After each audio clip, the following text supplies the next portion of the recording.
Vamos convidar aqui agora o nosso irmão Pedro, né? Ele que vai ser esse canal de Deus para nós nessa noite de hoje. Nós que já estamos com o nosso coração, né, preparado para receber a palavra que ele irá proclamar. Nós possamos ficar de pé e rezar uma Ave Maria por ele, que o Espírito Santo possa vir sobre ele através da poderosa intercessão da bem-aventurada sempre Virgem Maria. Ave Maria, cheia de graça, o Senhor é convosco. Bendita sois vós entre as mulheres, bendito é o fruto do vosso ventre, Jesus. Santa Maria, Mãe de Deus, rogai por nós, pecadores, agora e na hora da nossa morte. Amém. Glória ao Pai, ao Filho e ao Espírito Santo.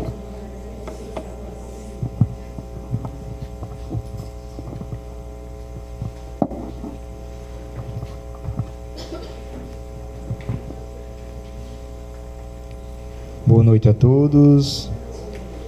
Que alegria podermos estar reunidos na presença do Senhor. O povo de Deus tem que ter sempre no rosto um sorriso, mesmo em meio à dor, mesmo em meio às cruzes da qual nós somos submetidos pelo grande amor do Senhor. Jesus nos ama e por isso nos oferece as provas. Deus prova somente aqueles que amam e prova para os aprovar. E a palavra de hoje, inspirada pela intercessão, foi Gênesis capítulo 22, versículo do 1 ao 18. Gênesis capítulo 22, versículo do 1 ao 18.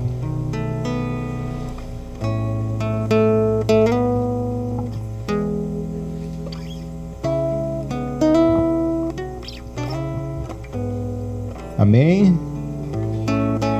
Então vamos lá. Sacrifício de Isaque.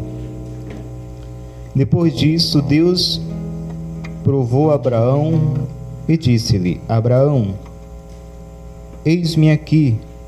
Respondeu ele.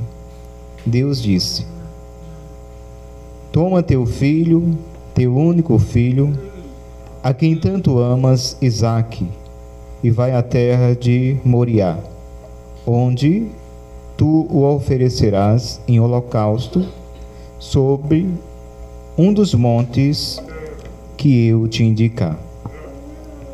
No dia seguinte, pela manhã, Abraão selou o seu jumento, tomou 2 servos e Isaque, seu filho, e tendo cortado a lenha para o holocausto, partiu para o lugar que Deus lhe tinha indicado. Ao terceiro dia, levantando os olhos, viu o lugar de longe. Ficai aqui com o jumento, disse ele aos seus servos. Eu e o menino vamos até lá, mais adiante para adorar, e depois voltaremos a vós. Abraão tomou a lenha do holocausto e pôs aos ombros de seu filho Isaque, levando ele mesmo nas mãos o fogo e a faca. E enquanto os dois iam caminhando juntos, Isaque disse ao seu pai: meu pai, que há, meu filho? Isaque continuou: temos aqui o fogo e a lenha, mas onde está a ovelha para o holocausto? Deus providenciará Ele mesmo uma ovelha para o holocausto. Meu filho. Ambos juntos continuaram o seu caminho.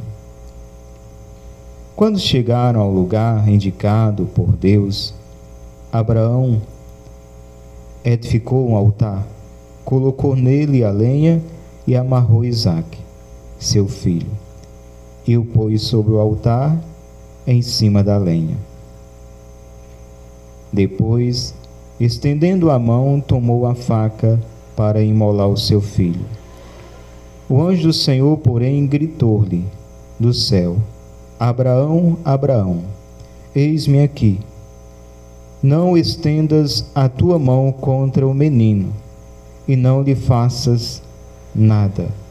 Agora sei que temes a Deus, pois não me recusastes teu filho único.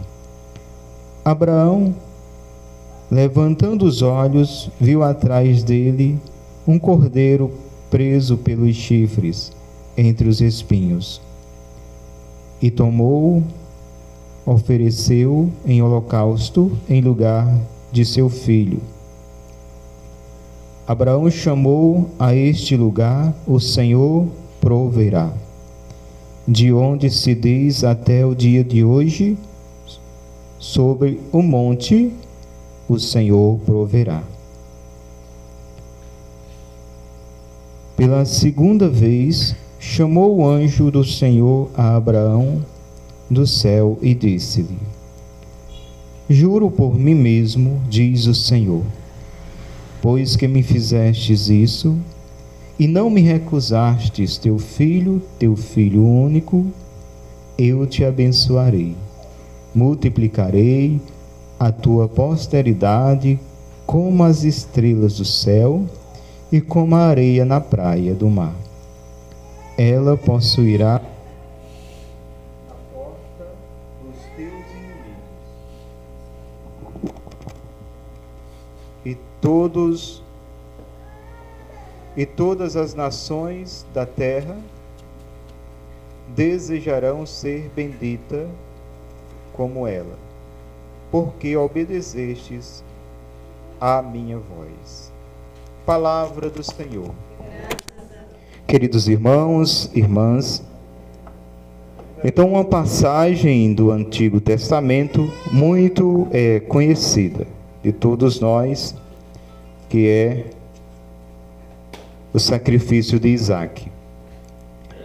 Lendo essa passagem, a gente imagina tantas coisas, né? Ora, por mais que sejamos dóceis e obedientes, nós, o povo da renovação carismática, que de certa forma fazemos uma experiência profunda com o Espírito Santo de Deus, e essa experiência nos leva a uma profundidade de intimidade com esse Deus a tal ponto que há mudanças nas nossas vidas, né? Todos que aqui estão e que já têm mais tempo de caminhada, pode constatar em alguém ou em si mesmo mudanças que se dá pela ação poderosa do Espírito Santo de Deus em cada um de nós. E como rezamos o Vinde Espírito Santo, né, e renova a face da terra, é essa mesma a função do Espírito Santo, que é renovar, transformar. Mas transformar não nos moldes desse mundo, mas naquilo que Deus quer que seja transformado, renovado. Por mais intimidade que a gente tenha, se nós ouvíssemos hoje uma voz semelhante a que o pai da fé ouviu, pai Abraão, eu mesmo, se eu ouvisse, eu não teria nenhum receio de dizer assim: retrosata Satanás. Ora, como se entender que uma voz que pede um filho para ser imolado, sacrificado, porque quando fala aqui de holocausto, fala de sacrifício, derramar o sangue. Até então, no judaísmo, no Antigo Testamento, se vê a imolação de quê? De cordeiros, de animais. Só se ouve aqui, nesta palavra aqui, de Gênesis, do sacrifício de Isaque, onde Deus vem pedir que Abraão possa sacrificar seu único filho. E aí, meus irmãos, nós vamos entender o que realmente Deus quer como sacrifício e como oferta nossa. Muito antes, a gente sabe que Abraão ele tinha 100 anos e Sara tinha 90 anos quando veio ter esse filho, o filho da promessa. Lá em Gênesis 17, versículo 17 do capítulo 17, vem dizer que quando Abraão recebe essa promessa de ter um filho, ele que não tinha, ele ri, porque ele não acredita que ele, já sendo uma pessoa idosa de 100 anos, e a sua mulher, não só o peso da idade, mas com essa dificuldade de ter filho, não podia ter, era estéril. Como era que ele ia ser pai? Então ele riu. Gênesis 17, ele ri. Mas a fidelidade de Deus e a palavra de Deus e aquilo que Deus quer cumprir na nossa vida não depende se a gente crê ou não. Não depende se a gente de primeiro momento obedece ou desobedece. A gente tem o exemplo de Jonas. Deus poderia dizer: Jonas não quer, eu vou atrás de outro. Quantos profetas tinham? Mas Deus, ele tem seus meios de levar Jonas à obediência. Mas muito antes também a gente vê que Abraão foi se apegando a algumas realidades em torno de si, que esta promessa poderia vir através da opção da qual a sua mulher própria lhe apresenta, que é quando diz assim: já estamos nessa idade, tu já tens 100 anos, eu tenho 90, não temos filhos mesmo, então vamos fazer o seguinte, toma minha serva. Talvez ela apontou para ela: o problema deve estar em mim, deita com minha serva, e aí pelo menos vamos ter um filho. Porque antigamente aqueles povos mais bem sucedidos, que tinham mais posses, tinham servos, escravos, que trabalhavam ali para eles. E assim Abraão faz, deita com a sua serva e tem um filho. Ela fica grávida, nasce um filho chamado Ismael. Mas a promessa de Deus não repousa sobre Ismael, mas sobre o filho da promessa, Isaque.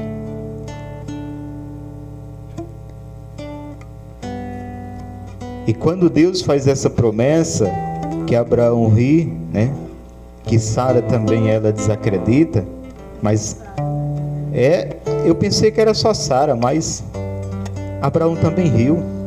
Pode conferir lá em Gênesis 17.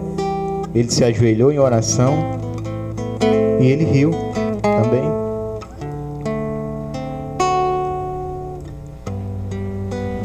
Gênesis 17 diz o seguinte: Abraão prostrou-se com o rosto por terra e começou a rir, dizendo: poderia nascer um filho a um homem de 100 anos? Seria possível a Sara conceber ainda na idade de 90 anos? Então, mesmo diante dessa situação de Abraão, Deus, ele é fiel a sua promessa. Nasce o filho da promessa, que é Isaque. Então vamos mais adiante aqui, irmãos, no que lemos dessa passagem, e tirarmos a mensagem principal para nós de hoje. Eu já disse, volto a dizer, que nenhum de nós aqui, a gente teria capacidade. Quem tinha capacidade aqui, se ouvisse uma voz aí, os intercessores que rezam a calada aí da noite, da madrugada, e você ouvisse uma voz dizendo assim: olha, pega uma faca agora, vai lá no quarto, né? Porque tinha que ser o sangue derramado, né? O sacrifício tinha que ser muito sangue, né? E aí, quem iria? Diria que nem eu ia dizer: vai para trás, Satanás, bebe tu mesmo do teu veneno. E conversa é essa? O sangue de Jesus tem poder.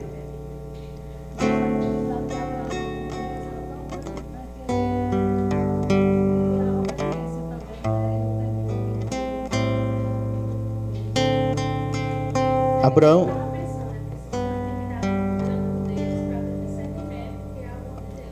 é mais mesmo essa intimidade com Deus, é a voz de Deus. Você soubesse que era a voz de Deus, mas até então estava escuro. Deus não tinha revelado o que lá no final ele iria fazer, se ele iria apresentar um cordeiro ou não.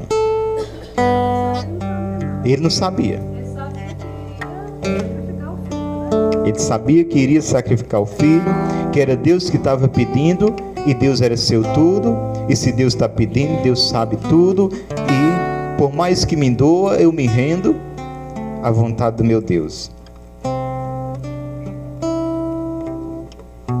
Mas hoje nós teríamos um discernimento diferente. Ora, eu fico imaginando como que as pessoas fazem o mal, fazem uma pessoa sofrer, fazem uma pessoa sentir dor em nome de Deus.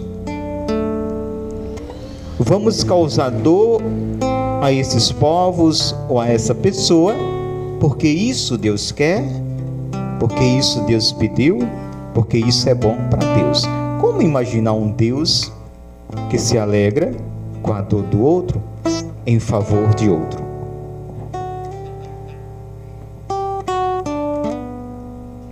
Eu raciocinei também que, meus irmãos, naquele tempo havia muitos povos pagãos em volta de Abraão, que eles não negavam o derramar do sangue dos seus filhos, as práticas dos seus deuses. Veja que coisa. Era em volta ali, havia esse paganismo, né? Inclusive a cultura viking, eles tinham muito isso de sacrificar, sacrifício humano. Era o sacrifício que agradava mais os deuses, no conceito deles, era o sacrifício humano. E quanto mais fosse difícil aquele sacrifício, fosse uma pessoa amada, uma pessoa querida, era mais valia naquele sacrifício.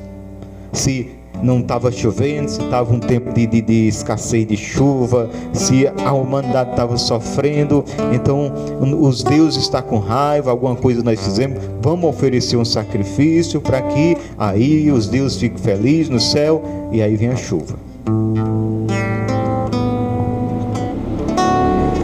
Então Deus viu que os pagãos tinham essa atitude, né, de uma fé no que eles acreditavam, numa crendice errada, mas que seguia às cegas aquele propósito.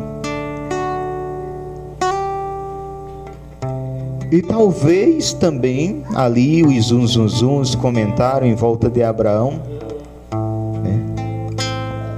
Aquela cultura pagã não quisesse entrar ali no meio do povo de Deus. Então há muitos ensinamentos dessa palavra. De primeiro momento vem a obediência de Abraão. Abraão é o pai da fé. Então ele confia, porque para obedecer temos que confiar. Como que eu vou obedecer a quem eu não confio? Então ele confia em Deus. Ele confia em Deus. No momento que Deus faz esse pedido de seu filho, seu único filho ali da promessa, Isaac, filho amado, ele não resiste a esse pedido de Deus e vai para o lugar alto, né? Quem foi que foi sacrificado no lugar alto? No Monte Calvário. A gente vê o menino levar a própria madeira que vai acender a fogueira. Quem foi que levou a própria madeira da sua morte? Jesus. Então a gente vê uma prefiguração apontando para Jesus, o sacrifício único que nos salva, o sangue que nos lava. E Abraão, obedecendo a Deus cegamente, ele vai, manda os servos ficar à parte. É algo íntimo, os servos ali, certo? Tem um dizer que diz, né? Os amigos sabem o que faz o seu senhor, mas o servo não. Então, ser servo é bom, mas ser servo e amigo é muito mais. É entrar na intimidade. Então os servos ficam à parte e sobe ao monte somente Abraão e o seu filho. E ele prepara o altar, prepara a lenha, deita o menino na pedra, pega a faca, e quando ele está disposto a concluir, a consumar a sua obediência e confiança em Deus, a voz no céu branda, dizendo a ele: para, não faças nenhum mal, agora sei que tu me amas e obedece. E aí ele olha do lado, vê a providência de Deus para aquele holocausto, o cabrito preso pelos chifres. E aí, meus irmãos, entendamos qual é o que mais agrada a Deus, o sacrifício que mais agrada a Deus. Então nós não vamos nos deixar contaminar por essa cultura paganizada do tempo de hoje, e como já tinha também no tempo de Abraão. E isso Deus dá uma lição a Abraão, também não se deixar contaminar. Abraão, o que me agrada, o que me consome é a obediência a mim, obediência a Deus. Eu rejeito agora o derramar do sangue desse inocente, e a tua obediência é o que me é mais precioso. Então queremos agradar a Deus, obedeçamos a Deus. Obedeçamos a Deus. Não adianta fazer sacrifícios, não adianta fazer isso, aquilo, não. A gente faz por uma causa nossa, mas depois desobedece, não acredita na palavra de Deus. A obediência, uma fé que gera em nós uma obediência a Deus. Mas como obedecer a Deus? Através de sua palavra. Se nós somos católicos, Deus nos fala através da igreja, então nós devemos ser obedientes à igreja. Eu não sei por que os católicos, eles querem discordar da autoridade e da submissão qual devemos ter à mãe igreja. Então o que agrada a Deus, meus irmãos, não é os sacrifícios que se possamos fazer, mas é a obediência. Obediência a esse Deus. É a resignação em que muitos de nós somos submetidos às dores. Nós não estamos aqui porque nós somos um povo livre de dores, um povo que não tem problema, e aí nós até tiramos um tempo para agradecer a Deus por nossa vida ser assim, sem nenhuma dificuldade. Não. Talvez nós estejamos sofrendo até mais que aqueles que não estão nem aí para com Deus, de vir participar do grupo de oração, de uma missa, de estar aí engajado em algum movimento. Nós estamos aqui porque nós tomamos consciência que nós precisamos de Deus, e que nós queremos obedecer essa voz do Senhor que nos manda nos reunir como a igreja viva dele, onde ele vai nos comunicar as suas graças, as suas bênçãos, os seus dons. E nós queremos perseverar e continuar firmes, mesmo diante da cruz, mesmo diante do que nós estamos passando, mesmo diante da dor ainda de um luto, de uma ferida que não cicatrizou, mesmo diante de tantas situações que nós estamos passando, nós queremos confiar. Eu confio no Senhor. E as pessoas podem até nos olhar, até mesmo pessoas de nossa casa, e ficar às vezes até imaginando, só vive em grupo de oração, e fulano é tão sem sorte. Ave Maria, como essa pessoa tem sofrimento. Quando pensa que superou uma coisa, vem outra.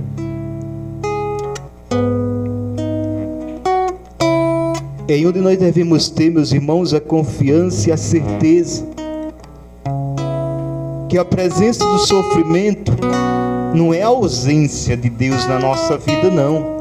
Porque se fosse assim, Deus tinha abandonado Maria, Deus tinha abandonado o filho, e até pelo momento na cruz: Pai, Pai, por que me abandonastes? E os estudiosos nos traz o entendimento dessas palavras de Cristo, que naquele momento Cristo trazia todo o pecado da humanidade, e ele sentiu a solidão que todo o pecado da humanidade causou, que foi colocando assim uma distância, e ele sentiu um pouco a ausência do Pai. E é isso que o pecado faz conosco. Não é Deus que se afasta, é nós que nos afastamos quando mergulhamos no pecado. Nós começamos a não sentir a presença de Deus, que nunca deixou de estar presente, que nunca deixou de estar conosco.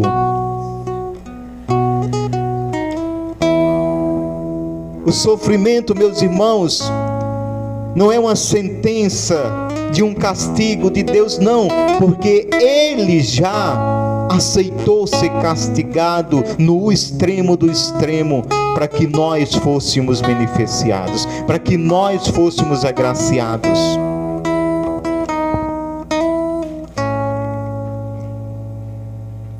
Mas é pela graça da mesma fé de Abraão, da confiança no Deus que está conosco, que nunca vai nos abandonar, o Deus da providência, que no último momento em que a gente pensa que não tem saída, Ele chega com sua providência.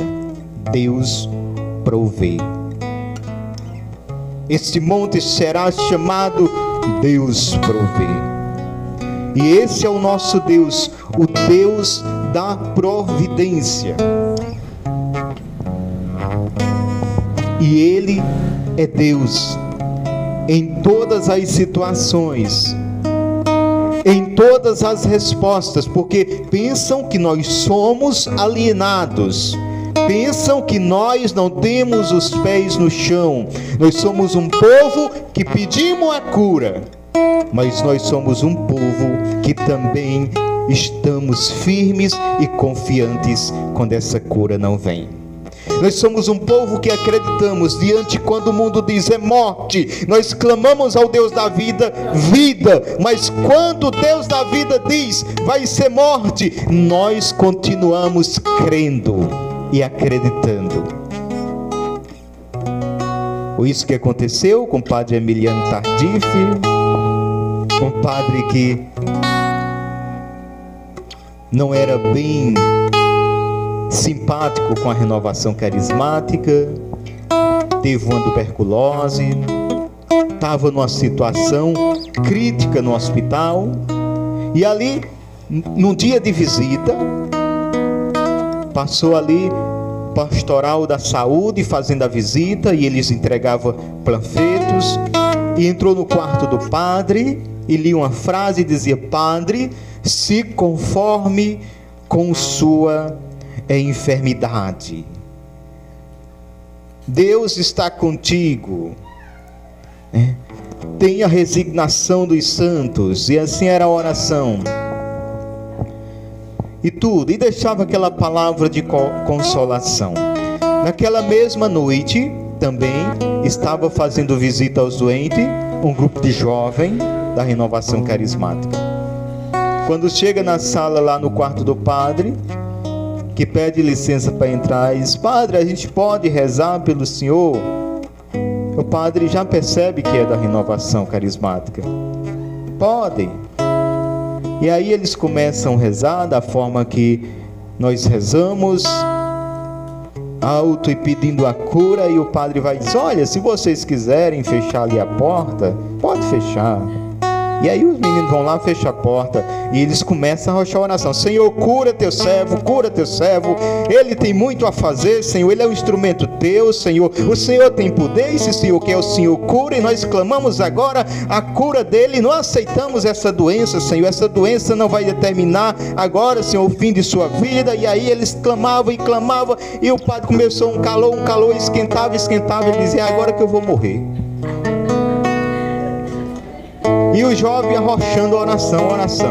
Até quando terminou, ele deu graças a Deus. E aí agradeceram, saíram de lá. E o padre ficou ali.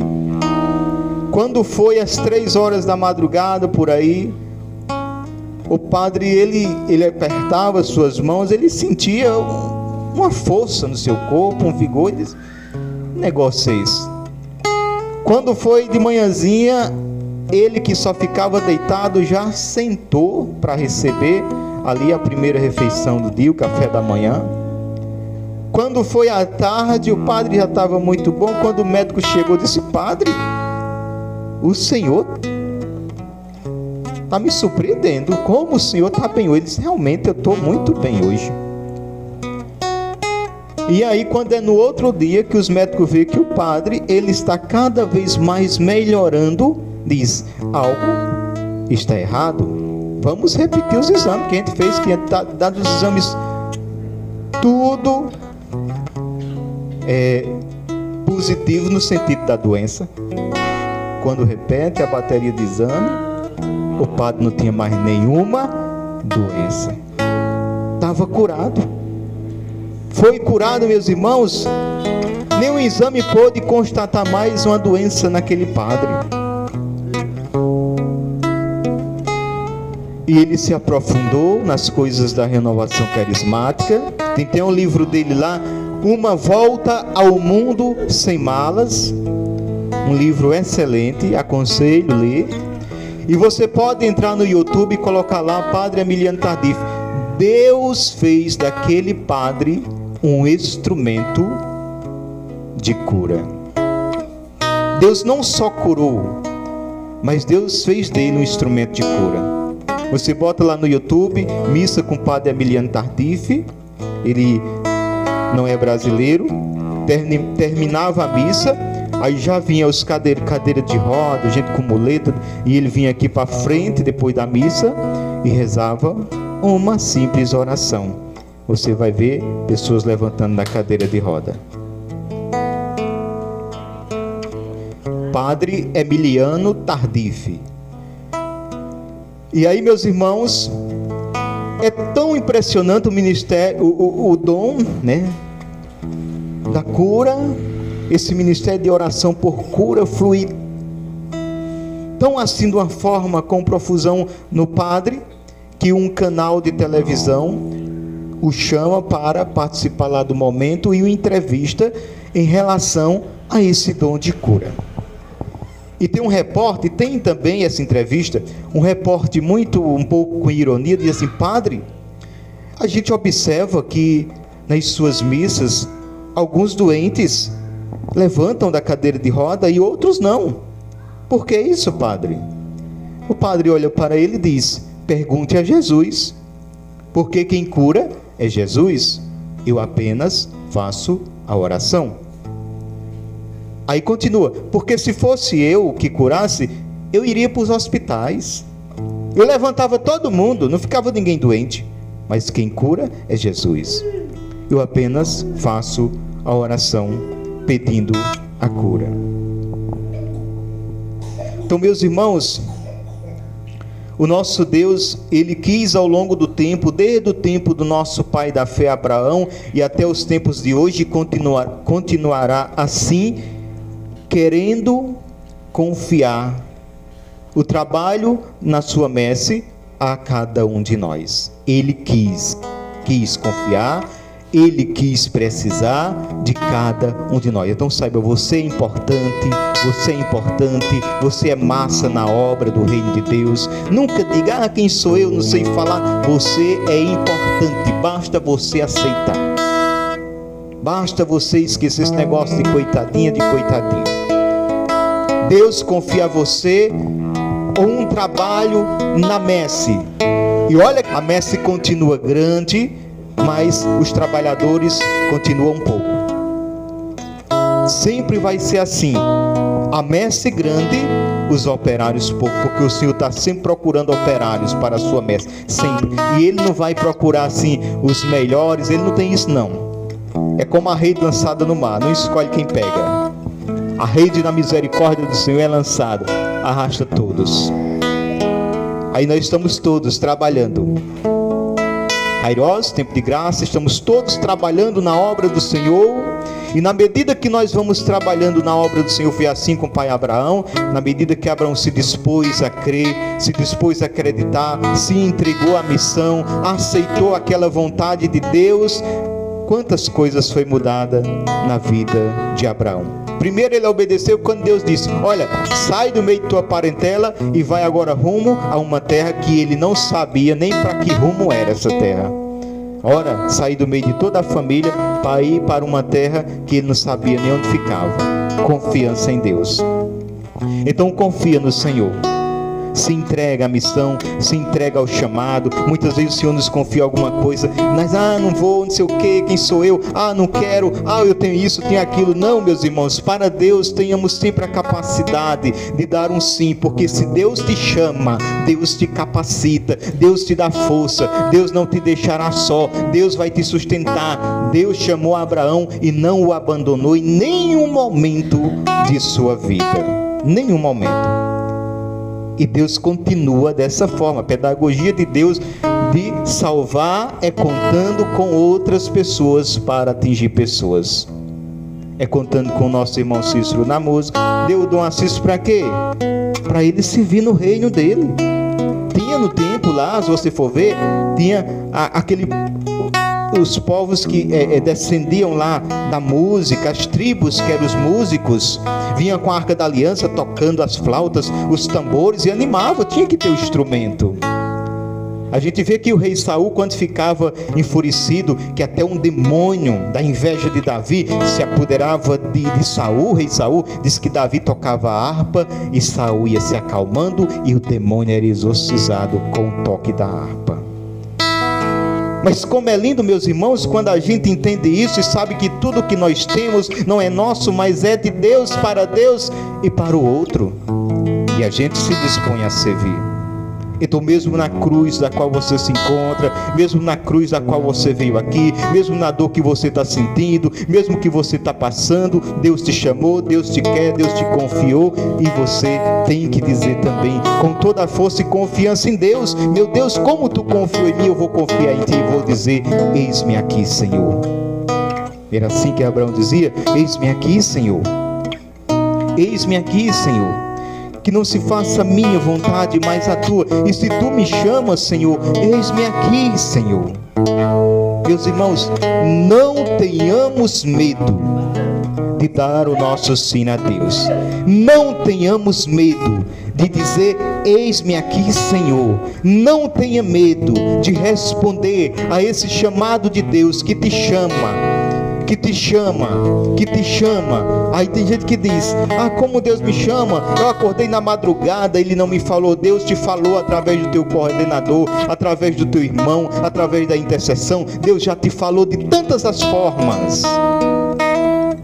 Mas é preciso a gente estar atento para ouvir a voz de Deus. Como eu ouvia na partilha, a irmã dizia que Deus falava através até da televisão, falava isso sim, quando a gente está antenado a ouvir a voz de Deus, a gente escuta até com o bater das folhas, o cantar dos pássaros. Mesmo o barulho do mundo de hoje não impede da pessoa que ela tem ouvido afiado. E o que é que afia os nossos ouvidos? Vida de oração. Por que é que a intercessão consegue muitas vezes captar algo que a gente não consegue captar? Por que é que a intercessão às vezes tem mais facilidade de ouvir Deus que alguns de nós não tem? Porque a intercessão está sempre ali, e assim que deve estar, em oração. Mas não só a intercessão, meus irmãos. Nós devemos também entender que nós devemos estar em constante atitude de oração para poder ouvir Deus, para entender que esse Deus que me ama não me condenou diante da dor que eu estou passando, diante da dor de ter aquela pessoa amada ter ido tão rápido que eu não pude nem me despedir. Não foi assim na pandemia? Nós não pôde nem se despedir, gente. O mínimo do mínimo a gente não pôde velar, não pôde se despedir. O que é que nos sustenta, meus irmãos, numa hora dessa, se não uma confiança em Deus? É a mesma força e a mesma graça que sustentou Abraão diante do pedido de Deus. Foi a confiança, foi a fé, foi a esperança. O que é que nos sustenta diante, meus irmãos, eu pergunto a mim e a você, diante da situação que a cada dia nós estamos nos aproximando da nossa Páscoa? O que é que nos dá o equilíbrio? O que é que nos dá paz? O que é que nos dá segurança? Se não pensar que um dia nós poderemos estar na glória. Imagina se nós perdermos a esperança. Pode entrar até o desespero.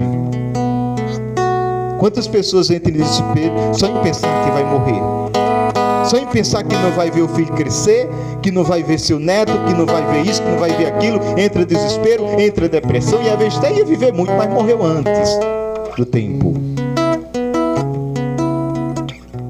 É por isso que nós devemos cada vez mais se aproximar desse Deus e confiar. Confiar cegamente, mas não sem discernimento, como dizia.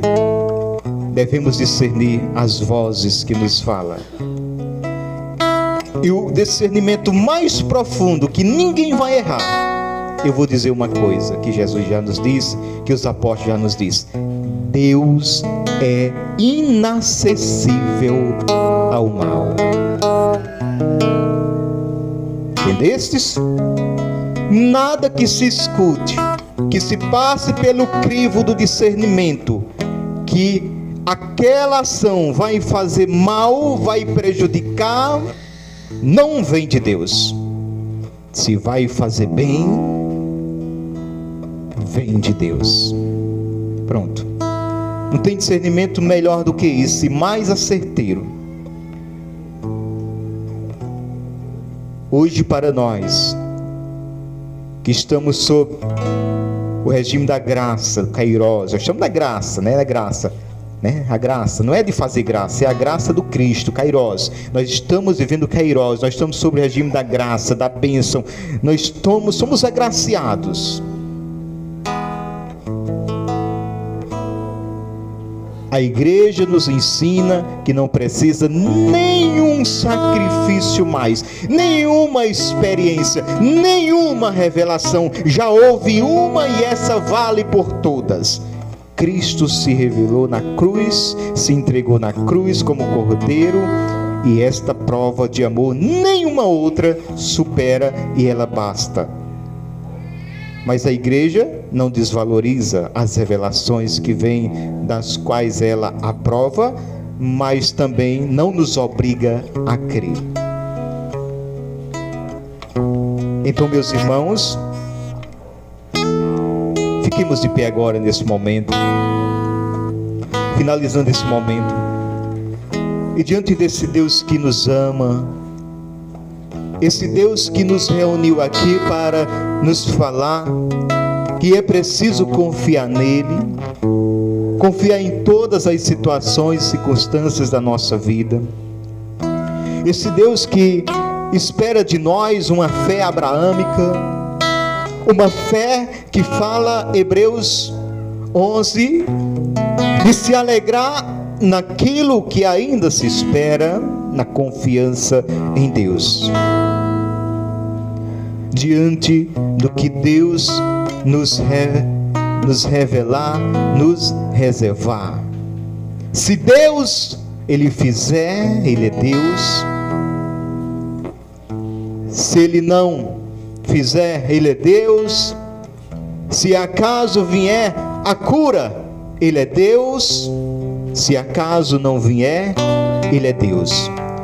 Eu não te sirvo pelo que tu faz, porque tu não é meu servo, não é meu garçom, não é meu mordomo. Eu te sirvo pelo que tu és. E tu és Deus. Tu és Deus. Tu és Deus, Senhor. Só te peço uma coisa, Senhor: dai-me forças, dai-me a graça, dai-me a força que destes a Abraão, Senhor, de estar de pé diante das provas da qual tu nos submetes, Senhor. Dai-me, Senhor, dai-me a força, dai-me a graça de não perder a fé diante das cruzes que eu tenho passado, que eu estou passando, ou que eu ainda irei passar, Senhor. Eu só te peço uma coisa: dai-me a fé, Senhor, dai-me a fé de testemunhar que tu és Senhor da minha vida em todas as situações, seja de alegria, de tristeza, de saúde, de doença, que eu proclame sempre: tu és Deus.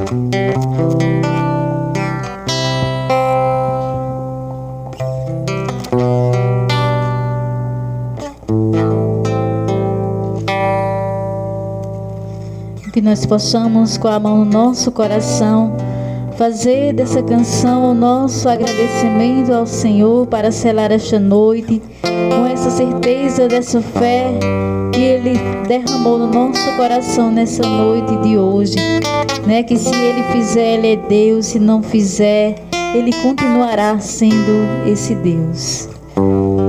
Minha fé não está firmada nas coisas que podes fazer. Se fizer, Ele é Deus; se não fizer, Ele é Deus. Se a porta abrir, Ele é Deus. Mas se fechar, continua sendo Deus. Se a doença vier, Ele é Deus.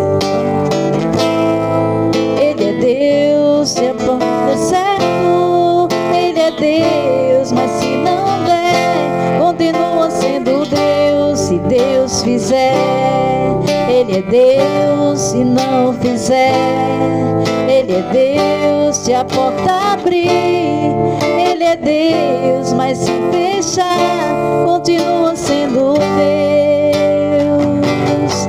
Minha fé não está firmada nas coisas que podes fazer.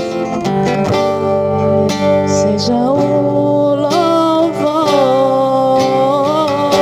Se Deus fizer, Ele é Deus. Se não fizer, Ele é Deus. Se a porta abrir, Ele é Deus. Mas se fechar, continua sendo Deus. Se a doença vier, Ele é Deus. Se curado eu for, Ele é Deus. Se tudo der certo, Ele é Deus. Mas se não der, continua sendo Deus. Eu não adoro pelo que Ele faz, adoro pelo que Ele é. Haja o que houver, sempre será Deus. Se Deus fizer, Ele é Deus. Se não fizer, Ele é Deus. Se a porta abrir, Ele é Deus. Mas se fechar, continua sendo Deus. Se a doença vier, Ele é Deus. Se curado eu for, Ele é Deus. Se tudo der certo, Ele é Deus. Mas se não der, continua sendo Deus.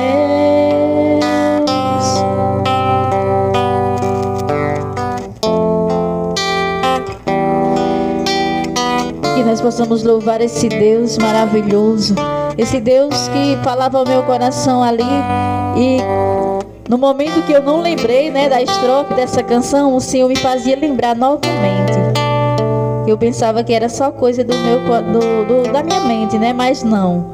O Senhor, Ele colocava no meu coração, enquanto o Pedrinho fazia a pregação, que nós estávamos aqui como se tivesse num reforço escolar, porque muitas vezes a gente diz, eu não vou para o grupo de oração na segunda-feira não, porque é sempre a mesma coisa, né? Todas as segundas-feiras, mas o Senhor colocava no meu coração um reforço, tipo no reforço escolar. O que é que faz no reforço escolar? A gente aprende mais para quando for fazer aquela avaliação, a gente está preparado, não é verdade?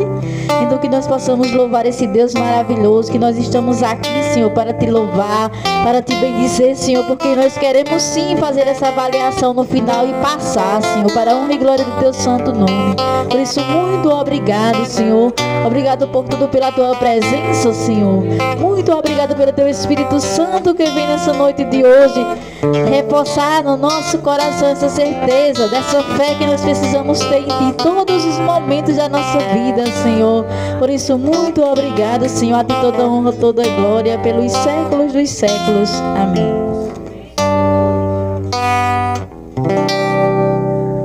Se Deus fizer, Ele é Deus. Se não fizer, Ele é Deus. Se a porta abrir, Ele é Deus. Mas se fechar, continua sendo Deus. Se a doença vier, Ele é Deus. Se curado for, Ele é Deus. Se tudo der certo, Ele é Deus. Mas se não der, continua sendo Deus.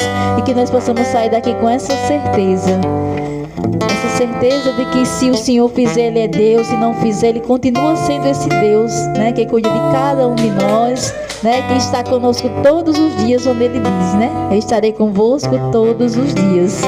Vocês não podem temer mal algum. Amém? E o que Deus mais espera de nós é que realmente nós tenhamos fé. Não é à toa que Ele vem falando já há vários grupos de oração, né, Rosinha? Pedindo essa fé. Porque Ele diz, quando eu voltar, será se eu encontrarei fé sobre a terra? E onde é que a gente fortalece essa fé? Né? É em oração, principalmente junto com os irmãos, na presença dos irmãos reunidos, né, Rosinha? Por isso esse exercício semanal da fé, né?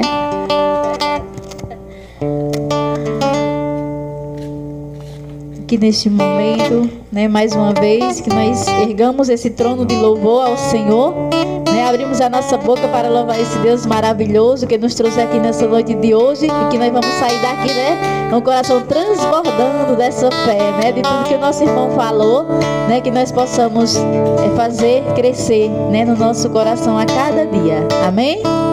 Obrigado, Senhor. Muito obrigado, Senhor. Não tenho nem palavras, Senhor, para te agradecer por tantos feitos, Senhor, nessa noite de hoje. Milagres e prodígios, Senhor, pela vida de cada irmão e irmã que está aqui nessa noite de hoje que tu trouxeste, Senhor. Glórias e louvores a ti, Senhor. Muito obrigada. Glórias e louvores a ti, Senhor. E que nós possamos agora, neste momento final, rezar um Pai Nosso em Ave Maria, pela intenção do Santo Padre, o Papa, pela intenção que nós trouxemos do nosso coração.